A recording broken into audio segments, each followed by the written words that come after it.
নমস্কাৰ সকলোকে। আজি আৰু অলপ মনৰ কথা লৈ আপোনালোকৰ ওচৰলৈ আহিলোঁ। যদি ভাল লাগে চাই থাকিব। আমি এখন কিতাপ পঢ়িলে তাৰ পৰা কি পাওঁ?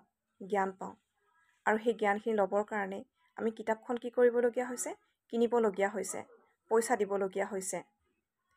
গতিকে যিকোনো এটা বস্তুৰ পৰা আমি যেতিয়া কিবা এটা পাওঁ, তাৰ বিনিময়ত আমি কিবা এটা মূল্য দিব লাগে।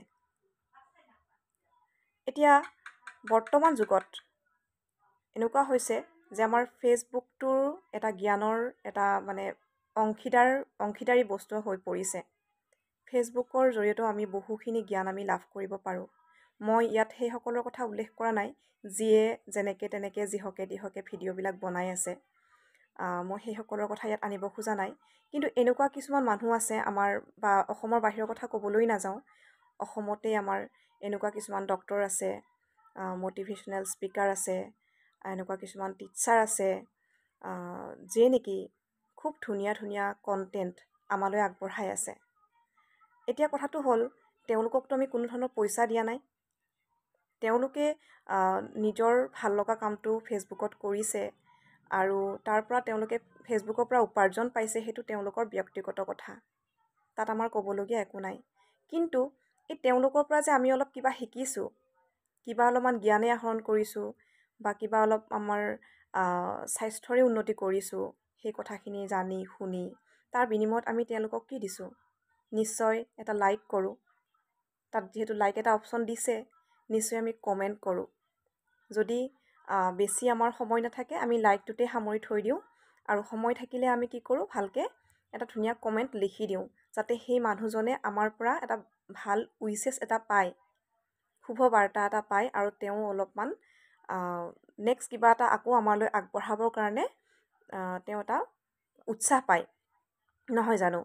আল্টিমেট তাতো কি কৰিছোঁ? আমি বিনিয়োগ কৰিছোঁ, বিনিময় কৰিছোঁ, কিন্তু ফ্ৰীতে।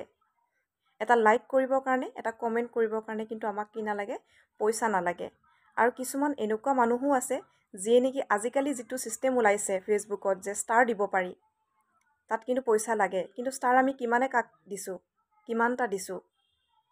আমি আমাৰ কিছুমান মানুহৰ এনেকুৱা মানসিকতা আছে যে ফ্ৰীতে দিব পৰা বস্তুটো আমি দিব নোখোজোঁ।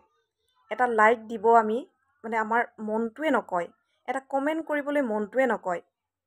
কিন্তু সেই মানুহজনৰ পৰা আমি অলপ হ'লেও কিবা শিকিছোঁ। গতিকে এই ভিডিঅ'টোৰ জৰিয়তে মই এইটোকে ক'ব বিচাৰিছোঁ, আমি যি বস্তুৱেই আনৰ পৰা নাপাওঁ, আমি সেই মানুহজনক কিবা নহয় কিবা এটা আকৌ দিবলৈ চেষ্টা কৰিব লাগে। কিন্তু যেনেকৈ ধৰক বাৰ্থডেত আপোনাৰ যদি বাৰ্থডে হয়, আপোনাক যদি কোনোবা এটা গিফ্ট দিয়ে, আকৌ যদি সেই মানুহজনৰ বাৰ্থডে হয়, আপুনিওতো কিবা এটা গিফ্ট দিব। কিন্তু এতিয়াতো মই বাৰু ইমান বাহিৰৰ কথা ক'বলৈ যোৱাই নাই, অকল ফেচবুকৰ কথাই ক'বলৈ গৈছোঁ। যেতিয়াৰ পৰা ফেচবুকটো আমি খুলিছোঁ, জানিছোঁ, বহুত ধুনীয়া ধুনীয়া ভাল ভাল কণ্টেণ্টবিলাক আমি চাওঁ। কিছুমান ইমান ভাল লাগে, অলপ হ'লেও আমাৰ মানসিক বিকাশ হয়, অলপ হ'লেও আমাৰ শাৰীৰিক বিকাশ হয়। সেইবিলাক চাই তাৰ বিনিময়ত কিন্তু আমি কেতিয়াও লাইক এটা দিবলৈ বা কমেণ্ট এটা কৰিবলৈ কৃপণালি কৰা নাই। আৰু মোৰ বোধেৰে আপোনালোকেও যদি ইমান দিনে কৰিও আছিলে, কৃপণালি এতিয়াৰ পৰা নকৰিব। কাৰণ এষাৰ কথা আছে, দিলেহে পোৱা যায়। হয়তো আপুনি নিজে ফেচবুক কণ্টেণ্টৰ নহ'ব পাৰে, তথাপি তেওঁৰ পৰা, সেই মানুহজনৰ পৰা, সেই ভিডিঅ'টোৰ পৰা কিবা নহয় কিবা অলপতো আপোনালোকে উপকাৰ পাইছে।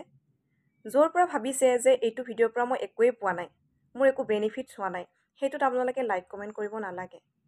কিন্তু যিটো ভিডিঅ'ৰ পৰা আপোনালোকে ভাবিছে যে এই ভিডিঅ'টোৰ পৰা মোৰ অকণমান হ'লেও ডেভেলপমেণ্ট হৈছে, মই অকণমান হ'লেও জ্ঞান পাইছোঁ, অকণমান হ'লেও মই হাঁহিছোঁ, অকণমান হ'লেও মোৰ মনটো ভাল লাগিছে, তেতিয়াহ'লে আপোনালোকে লাইক এটা দিব আৰু কমেণ্ট এটা কৰিব।